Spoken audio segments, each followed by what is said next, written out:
Hey guys, thanks for joining us today on Sports Business Nation. I'm your host, Ryan Deal. We're thrilled to have you on board for the inaugural season of SBN, the podcast and content provider founded by passionate young sports professionals for the benefit of other passionate students and professionals of all types.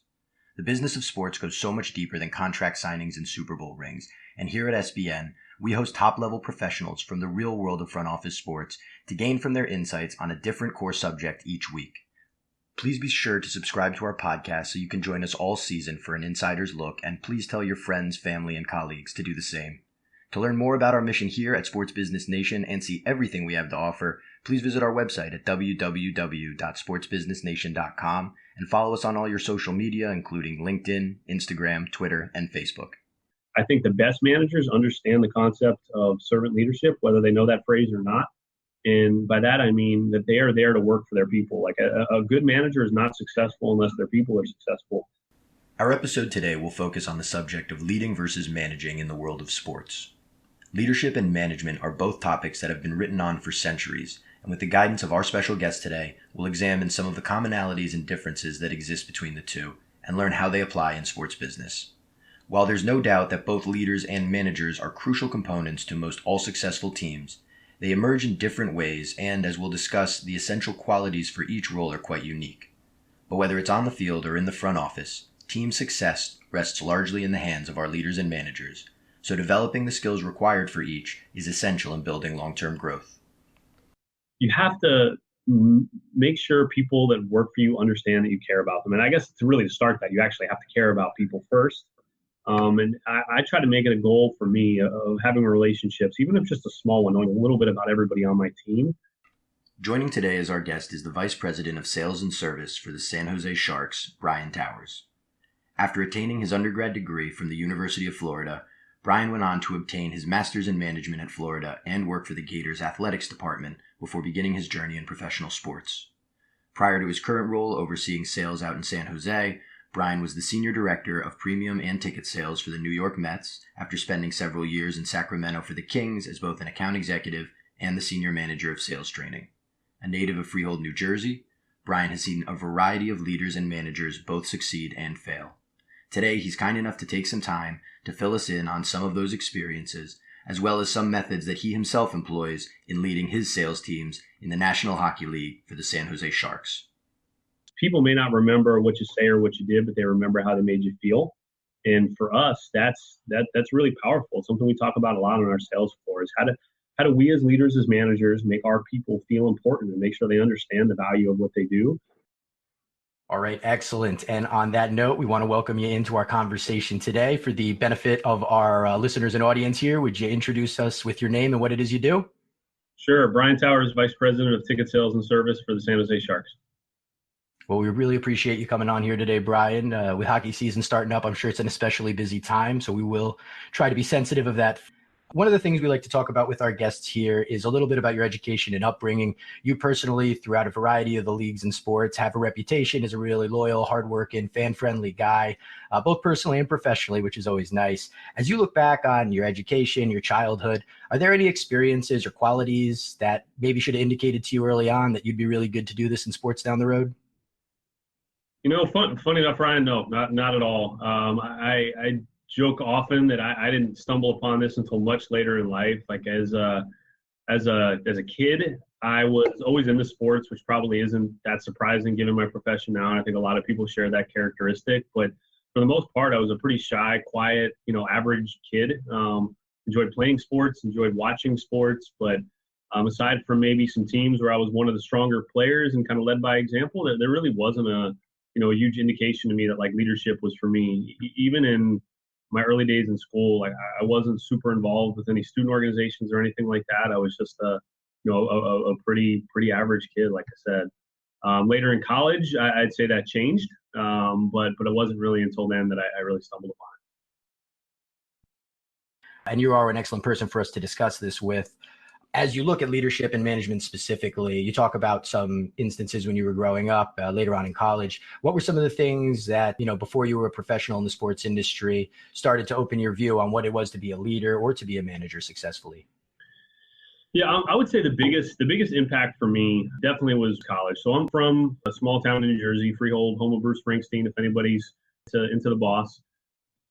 When it came time for college, I decided to make a kind of bolder decision, at least for my family, and go somewhere else. I stumbled upon the University of Florida. I thought, hey, this sounds like a good school, and they had a pretty good football team, and if it's Florida, like, what's not to like? I went down there for a visit and absolutely fell in love and said, you know what, I'm going to take a shot and do this. And going down there, I knew nobody, literally nobody on campus. I totally went out on a limb, which was pretty uncharacteristic for me at that point in my life. And when I was down there, my first week on campus, I was just bored. I was talking to somebody that was in the dorm with me who was also from out of state. And we decided, let's go take a walk. It was rush week on campus. I had no intent of doing it. I was really just going around for some free food and just to check things out.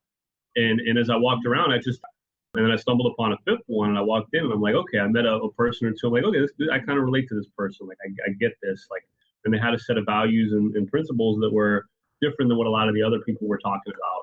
Brotherhood and lifelong value of the organization and leadership potential. And I didn't know that was important to me at the time, but something just sort of clicked. And fast forward a few years, I learned, like, hey, this was in a way like a business.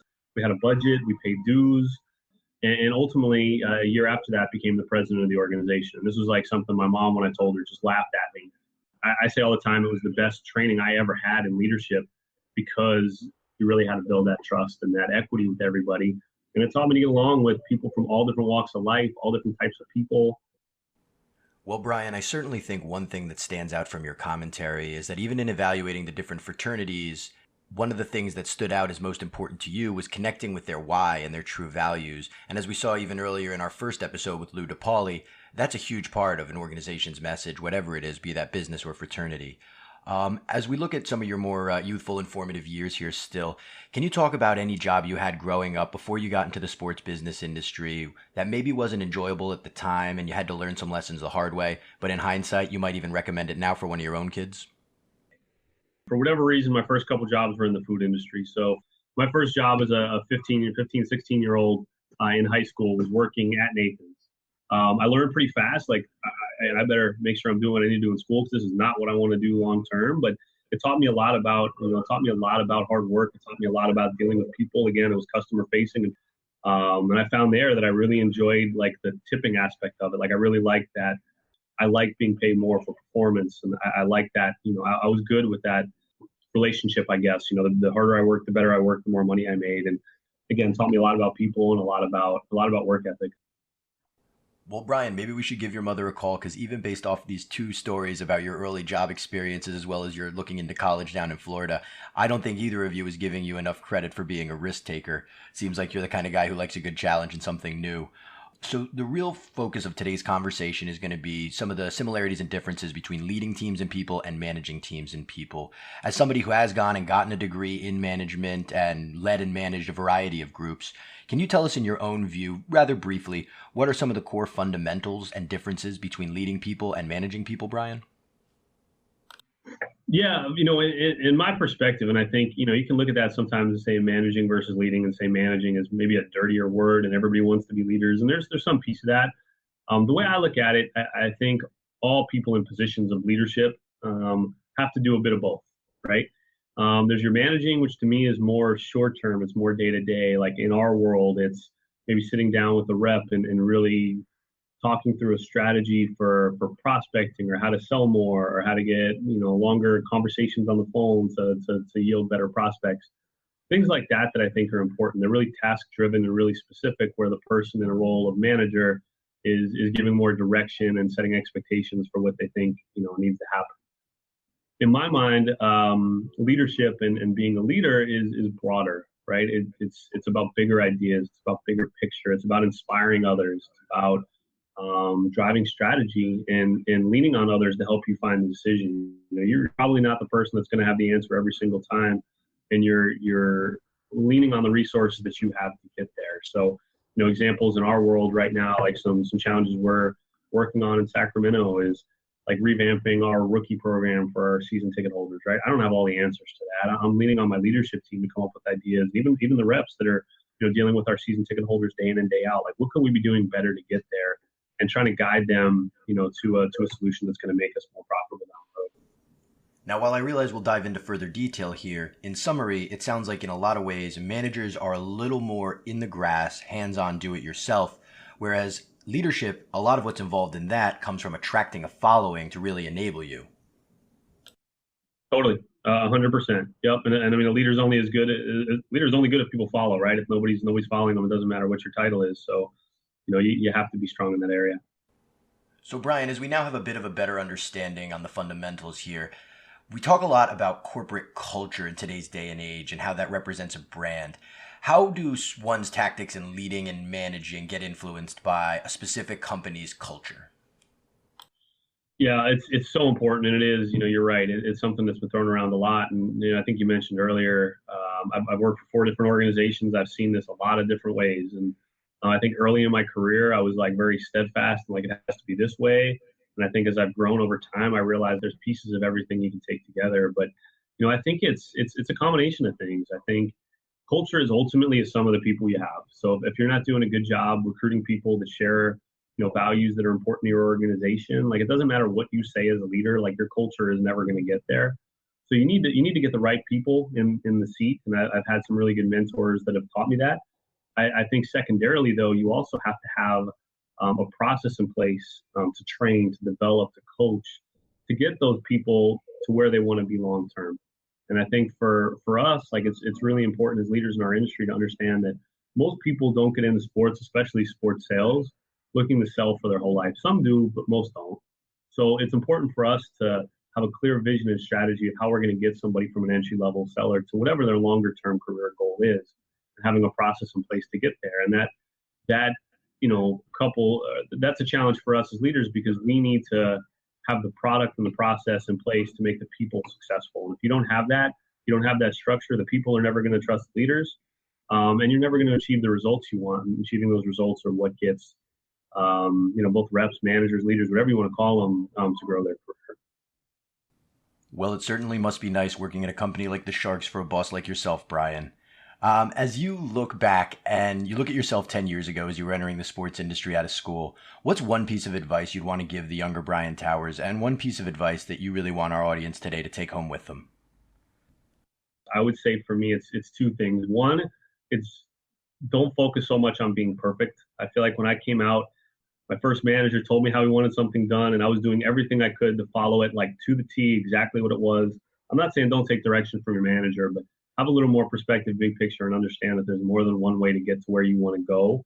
And understand the mistakes along the way sometimes are how you learn and how you grow and how you develop, and to embrace that to a degree. I'd say secondarily for me, it's just, sometimes don't take yourself so seriously. Like this is a fun business, right? This is what we do. We bring enjoyment into other people's lives, and we have to have fun in what we're doing. And if you're too serious, that's how you get burnt out. So that would be the second for me. If I was talking to somebody now based on my experience over the last 10 plus years, I would just encourage people that are getting into this industry to really stay patient and understand that there is value in being good at what you do, not even being good, being great at what you do before you move on to the next step. Career growth is important. I've been fortunate to have opportunities to grow. Some of the things that have helped me develop most have been staying in a position maybe a little bit longer than I thought I needed to be, that have prepared me for that next one, if that makes sense. And in our industry, you don't always have control of what's going to happen. Change is inevitable. You're not always going to get the answer you want when you're looking for something, but understand that your attitude, your effort, your mentality, and how you handle difficult situations, staying positive, really is a major impact on where you are. And we see all the time now. People have been selling for 6 months and then they want to be a manager. Like, you got to give it some time to develop the skill set to put you in the position to be successful. Just having a title doesn't make you good at whatever that title is.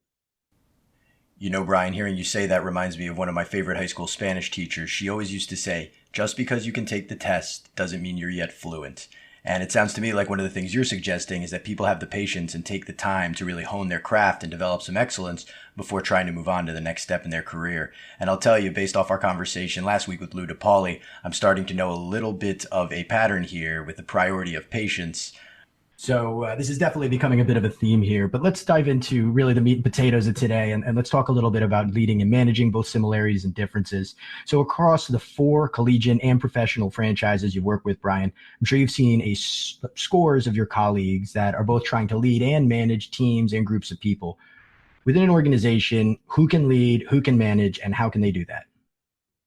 I think if you're looking at it traditionally in terms of hierarchy, I think generally the higher up you go, the more leadership there is, and probably the lower in terms of experience on the management side is probably the more managing.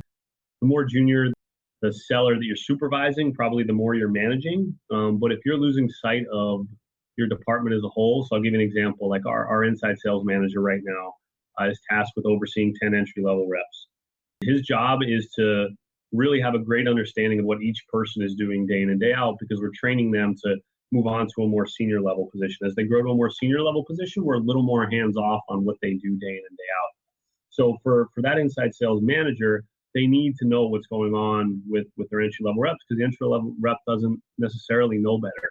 And we need to train them right and understand what's important for them to allow them to grow later. Now, as you grow into a more senior level title, let's call it, from a leadership team and probably managing more senior level reps, don't get me wrong, you're still involved in what they're doing, but you probably have a little more leeway to bank on, their experience and give them a little more flexibility in terms of where we are.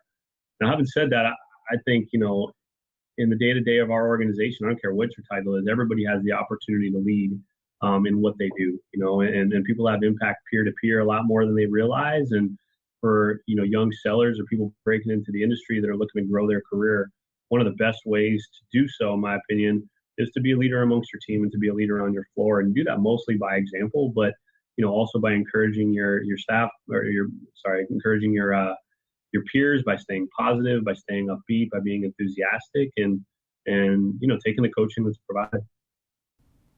I think that's a great point, Brian. And certainly within a company, the hierarchy and titles is an obvious way to know who should lead who and who should be managing. But it's interesting, your perspective on where in that hierarchy more managing happens as opposed to more leading. But let's look even within a singular department. You referred to the inside sales manager before. If that manager has a team of 10 sales reps, in what ways can one of those reps stand out and become a leader amongst peers even, without having necessarily the formal title or leverage of that sort? It's the little things, I say all the time, the reps know who's doing it or not. We as leaders, sometimes we see bits and pieces of it, but the reps are there every day seeing seeing what their peers do. So obvious parts of our job that come from like making calls and booking meetings and selling things, right? That's obvious. Usually obvious. You can see that on paper, right? You're either hitting your goal or you're not. But it's the little things, like who's being a good teammate, who's stepping up and volunteering when we have a sales table on a Saturday and, we're coming off a long homestand.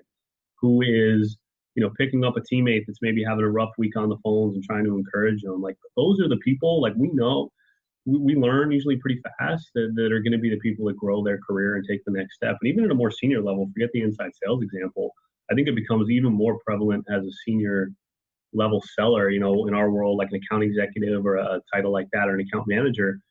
That's when it gets tougher, because you have people that have more experience that might inherently be a little more negative, or might get a little more down, or might think they just know everything when it comes to what's going on. That's when your opportunity to stand out and really grow is more apparent. Because it's harder. Like, as an inside sales rep, most people don't have more than a year of experience max, so they don't know what they don't know, and they just tend to drink the Kool-Aid. But at the senior level, that's hard. And you go back to culture. That's how you build culture. Go back to what I said. If you don't have the right people there with the right attitude, I don't care what you say your culture is, I don't care what you put on the wall, it's never going to work. Well, one thing that hits me as especially interesting about that thought, Brian, is in some ways it must be so much easier to come down to the front lines as a general or a captain and inspire and lead your troops into battle than it would be amongst peers, a group of people that are on the same playing field, to figure out ways to emerge as a leader and direct others without seeming like you're overstepping your boundaries. So as we buckle down here and really look at the core of today's subject, talk to me a little bit about what you would say the 3 most essential skills in being an elite manager are, and why. Manager, I would say there's a lot of them. If I had a pinpoint 3, I would say one, it's organization kind of / time management, and knowing how to prioritize your time. There's a big adjustment going from being a seller to a manager that people don't understand. All of a sudden, you're getting pulled in a zillion different directions. You have a to-do list that probably you're never getting to the bottom of anymore. And, it's more dynamic. Just things pop up all the time. So being able to manage your time is important. 2, you kind of just hit on it, but being hands-on and being willing to dive in. Like, reps want somebody that has their back, and know they have their back, and is willing to jump in and help. It isn't just dictating orders from a distance. It's willing to go on sales calls with them, that are willing to take difficult calls from a customer that's maybe not happy about something, or even just pick up the phone next to them and show them how to make a call, or show that it's okay to not be perfect every time you do it. And I'd say last is just being a great communicator. It's one thing to tell somebody to do something; it's another thing to be able to explain why. And I think that's the key piece. If I'm just telling you have to sit down at your desk every day and make 100 phone calls, no questions asked, you might do it for a while, but eventually you're going to be like, what am I doing? Like, where is this number coming from? But the great managers that I've seen are the ones that can explain why, and explain why it's important that we have a lot of outbound volume, because we know if we make 100 calls, we might only get 10 or 11 people on the phone. And of those 10 or 11 people, maybe only 5 or 6 are actually engaging you in a conversation, which means you're spending 8 hours a day essentially for 5 or 6 calls. That kind of example is what differentiates, in my opinion. And I think the best managers understand the concept of servant leadership, whether they know that phrase or not.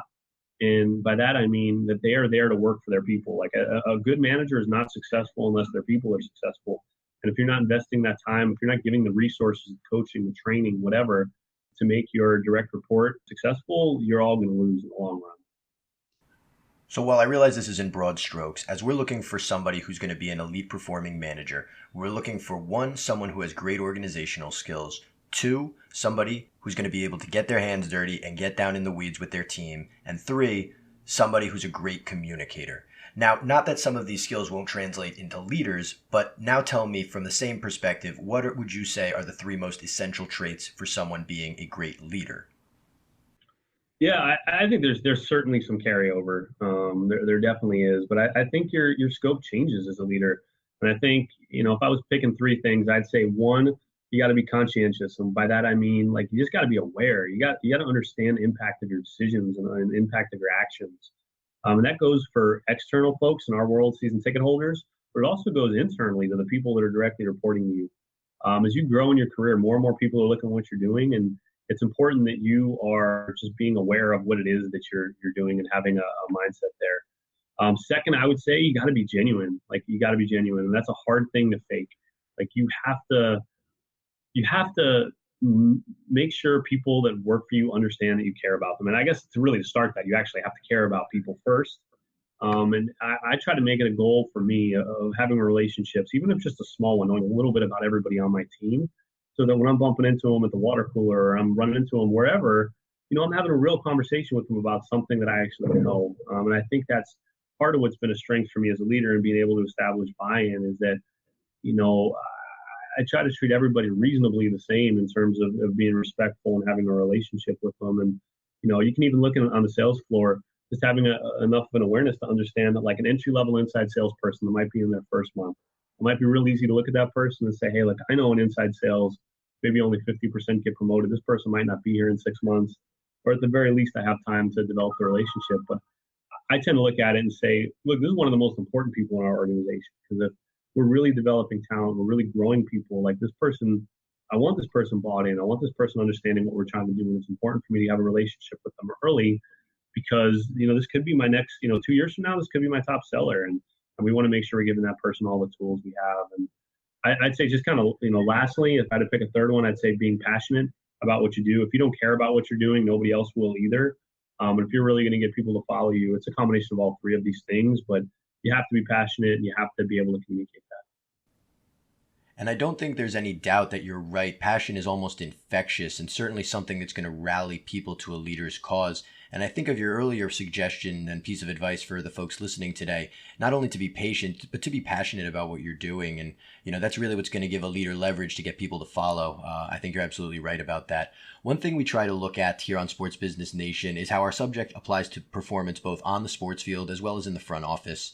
As we're looking at leading today, how would you say leadership qualities translate amongst all types of great leaders, whether they're on the field playing or in the office performing? Yeah, I'll give you a great example, and I think we're really fortunate in San Jose.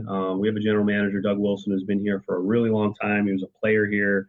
He's been a model of stability for what he does. And in my 3 years here in San Jose, I think I've learned more and more how closely these two things are tied together. He's responsible for all things hockey, but he's also a key figure, probably arguably our most public figure out in the San Jose marketplace. And listening to him talk about his approach and how he handles his players, his staff, other teams, and like establishing relationships. So when there is a player that's available, for example, recently we just made a big trade for Eric Carlson.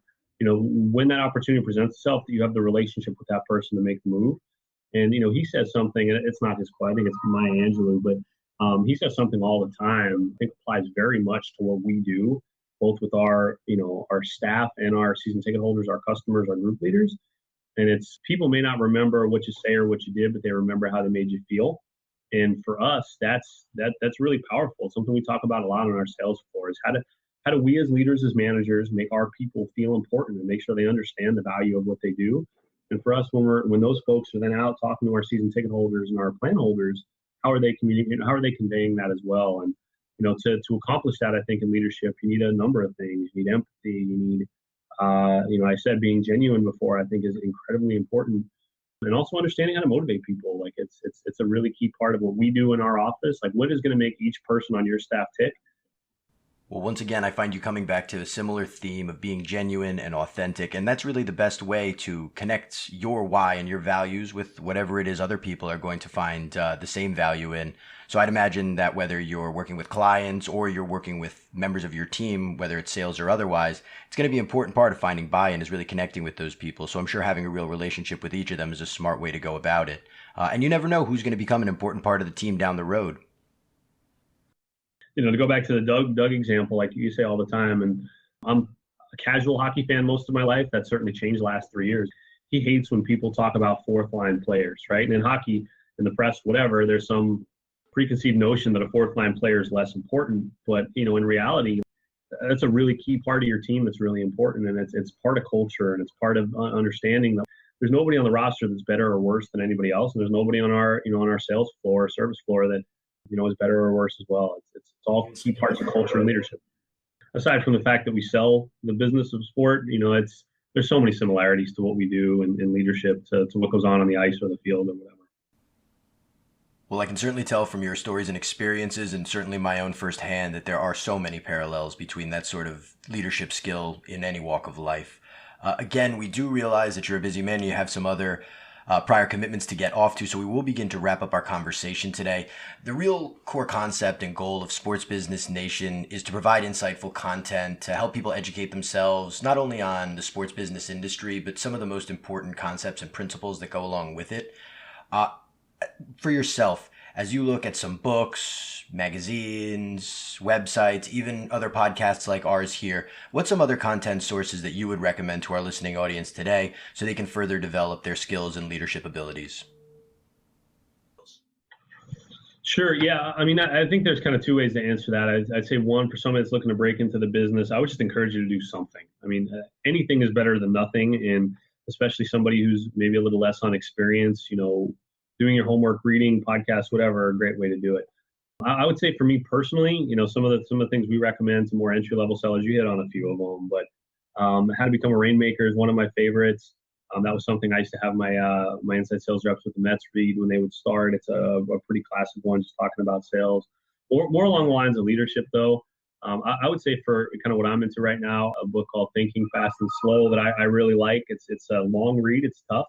It's got a really interesting look at leadership and kind of, perception versus reality and a number of topics. I'm big on, I love to read, don't get me wrong, but I, find generally speaking right now, it's getting harder and harder to find time to do it. And I say that I have a 9-month-old at home, but I'm big into podcasts. I like podcasts. Somebody turned me on to Gary Vee. I don't know if you know who he is. It's more broad, I guess, what I would say, but there's something about him. I don't know if it's style or what that I really enjoy in terms of leadership. I love picking up TED Talks. I was just listening to one this morning about how in order to make better decisions, we need to think more like computers, which is a little bit of a ridiculous concept, but if you listen to it, it makes some sense. I really like, following Travis Bradberry is somebody who I really enjoy. He writes a lot about leadership and culture and things like that. For whatever reason, his style really sticks out to me, and I would be probably in trouble if I didn't mention at least Jonathan Becker, who's our team president here, who has been with the organization for I don't know, about 9 months now, but formerly was a C-level executive for SAP, who actually has a pretty good blog too about leadership. And it's a good source as well for info. Wow, well, thank you for quite the windfall of valuable content sources there, Brian. And one of the beautiful things about Sports Business Nation is if you do want to look up any of these references that Brian is suggesting, we will have all this information on his episode page on our website. You can visit us at www.sportsbusinessnation.com. And we will be doing these episodes every week, so we hope you'll be joining us in the future as a listener, Brian, for some of our content here on Sports Business Nation. So here, as we start saying farewell to you, any final words you'd like to leave our audience with here before you sign off? In terms of advice, I would just say it's a growing industry. This is a really exciting time to be a part of sports. There's a lot of really innovative things going on right now, and I think we're coming up to a pretty important crossroads of just what the business of sport is.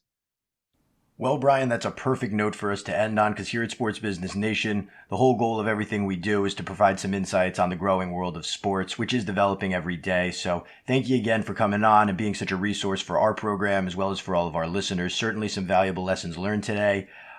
We wish you and the San Jose Sharks nothing but the best of luck here as hockey season gets underway this fall. Hopefully you can bring a cup home, and we'll be seeing you here again soon on Sports Business Nation. We're hoping for a good year. Thanks, Ryan. In looking back at our conversation today with Brian Towers, let's try and unpack some of the essential elements of the discussion. Let's start out first with the 3 qualities Brian sees as necessary to be an effective manager. One, it's organization kind of / time management and knowing how to prioritize your time. 2, you kind of just hit on it, but being hands-on and being willing to dive in. And I'd say last is just being a great communicator. It's one thing to tell somebody to do something. It's another thing to be able to explain why. And I think that's the key piece. In becoming a great manager, Brian sees organization, having a hands-on approach, and being a strong communicator as the 3 most essential traits to develop. A manager's oversight of subordinate task completion and ultimate goal achievement is a big part of the role, so you need to not only work on better organizing yourself, but also organizing the members of your team. Secondly, by getting in the weeds with a hands-on approach, a manager can not only teach team members, but also create authentic buy-in. And then thirdly, all of this can only be done by a manager who communicates effectively with the whole team. 1, you got to be conscientious. And by that, I mean, you just got to be aware. You got to understand the impact of your decisions and the impact of your actions. Second, I would say you got to be genuine. You got to be genuine. And that's a hard thing to fake. I'd say just kind of, lastly, if I had to pick a third one, I'd say being passionate about what you do. If you don't care about what you're doing, nobody else will either. Now, in becoming a great leader, Brian suggests that being fully aware, being authentic, and being passionate are the most crucial elements. Awareness, as Brian puts it, goes beyond simple self-awareness and being conscious of the things around you. For great leaders today, it includes big picture awareness about relationships and consequences that are more complex. Secondly, being genuine is a big part of rallying a team of followers to your cause, so authenticity is key. Then lastly, and maybe most indispensably, Brian says that having passion for your cause is the 3rd key element in being an effective leader. Where there's some preconceived notion that a 4th-line player is less important, but in reality, that's a really key part of your team that's really important, and it's part of culture, and it's part of understanding that there's nobody on the roster that's better or worse than anybody else. So whether you're on the sports field, at the office, in the classroom, or anywhere really, there are leaders and managers who emerge every day and take charge. That's why, when looking at any team, it's important to have an inclusive approach and an appreciation for the potential of others, because you may be speaking with one of the rising leaders of tomorrow. And for that reason, the only thing holding any of us back from further developing our skills and asserting ourselves as leaders more in our own lives is the person staring back at you in the mirror.